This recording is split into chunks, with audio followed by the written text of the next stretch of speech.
আজকে চলে এলাম সেলক্যাল 500 নিয়ে। এই সেলক্যাল 500 ট্যাবলেটটা কারা খেতে পারবে, কে খেতে পারবে না, এটা খেলে কি উপকার হয়, এটা খেলে কি সমস্যা হয়, এটা খেলে যে যে সাইড এফেক্ট হয় এবং কে খেতে পারবে, কার উপকার হবে, এই সম্পর্কে বিশেষ আলোচনা।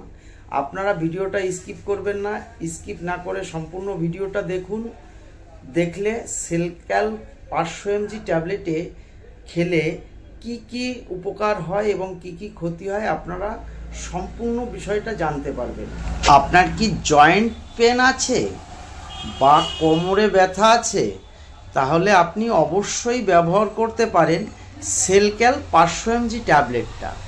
এই সেলক্যাল 500 mg ট্যাবলেটে রয়েছে এলিমেন্টাল ক্যালসিয়াম 500 mg এবং ভিটামিন D3 250 আই ইউনিট। এই ক্যালসিয়ামটা সেলক্যাল ক্যালসিয়ামটা আপনি 2 গ্লাস দুধের সঙ্গে তুলনা করতে পারেন একটা ট্যাবলেটকে।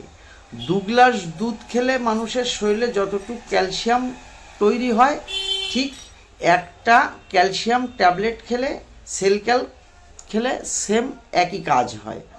সেলক্যালটা খেতে পারেন আপনি আপনার শরীরের যে কোনো জয়েন্ট পেনের জন্য, যে কোনো শরীরের যে কোনো জায়গায় ব্যথার জন্য, এবং গর্ভবতী মহিলারা অবশ্যই এটা নিতে পারে। কিন্তু নেওয়ার আগে এই ট্যাবলেটটা যখনই আপনি খেতে যাবেন, খাওয়ার আগে আপনার পার্সোনাল যে ডাক্তার আছে সেই ডাক্তারের পরামর্শ নিয়েই ওষুধটা খাবেন। ডাক্তারের পরামর্শ ছাড়া সেলক্যাল 500 mg অবশ্যই খাবেন না। সেটা আপনার জয়েন্ট পেন হোক, কোমরের ব্যথার জন্য হোক, অথবা হাঁটুর ব্যথার জন্য হোক, অথবা হাতের গিঁটের ব্যথার জন্য হোক, যে কোনো ব্যথার জন্য। ধন্যবাদ বন্ধুরা, আশা করছি আমার এই ভিডিওটা আপনাদের সকলেরই ভালো লেগেছে। যদি সকলের ভালো লেগে থাকে অবশ্যই শেয়ার এবং সাবস্ক্রাইব করবেন। নমস্কার, সবাইকে ধন্যবাদ।